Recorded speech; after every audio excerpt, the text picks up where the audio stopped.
God so loved the world that He gave us His only Son. Do we recognize His love and accept Him? A man and his 4-year-old son were on a ride. They had a breakdown and the father was checking the engine. While doing so, he saw his 4-year-old son picking up a stone and scratching lines on the side of the car.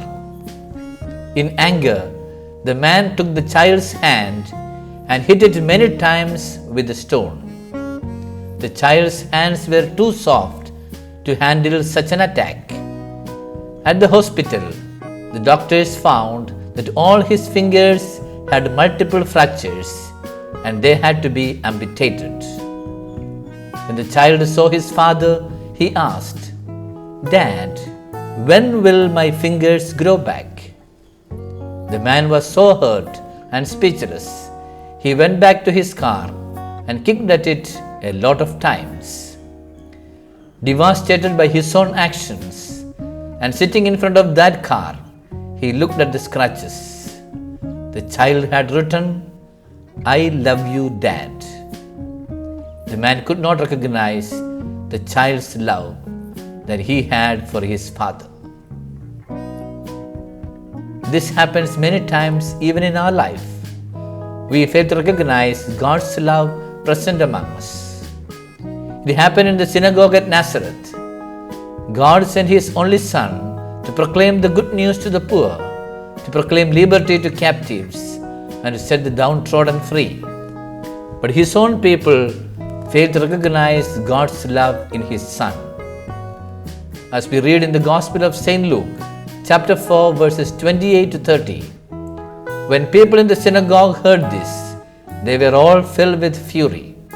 They rose up, drove Him out of the town, and led Him to the brow of the hill on which their town had been built, to hurl Him down headlong. But Jesus passed through their midst and went away. In the Gospel according to St. Luke, the people are surprised but not immediately offended by Jesus' words in the synagogue. It is the words that follow His reading from the prophet Isaiah that seem to offend them. Jesus challenges and provokes the people of Nazareth by referring to examples in which Israel rejected the prophets. He also challenges them to respond to His message in a way that is different from their ancestors. This call for a new response leads to His rejection. They could not recognize God's love incarnate in Jesus. In the book of prophet Jeremiah, God assures the prophet of His love and support even amidst opposition and adversities. In the book of Jeremiah chapter 1 verse 19 we read, "They will fight against you but not prevail over you, for I am with you to deliver you, says the Lord." This is the beauty of God's love. The first letter of St. Paul to the Corinthians chapter 13 is a beautiful hymn of love. In verses 7 and 8 we read, "Love bears all things, believes all things, hopes all things, endures all things." Love never fails. God's love is given to us. He is in our families, in our communities, in our societies. Let us recognize Him lest we miss Him altogether. Anger and love have no limits.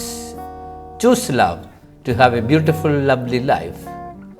Remember, things are to be used and people are to be loved.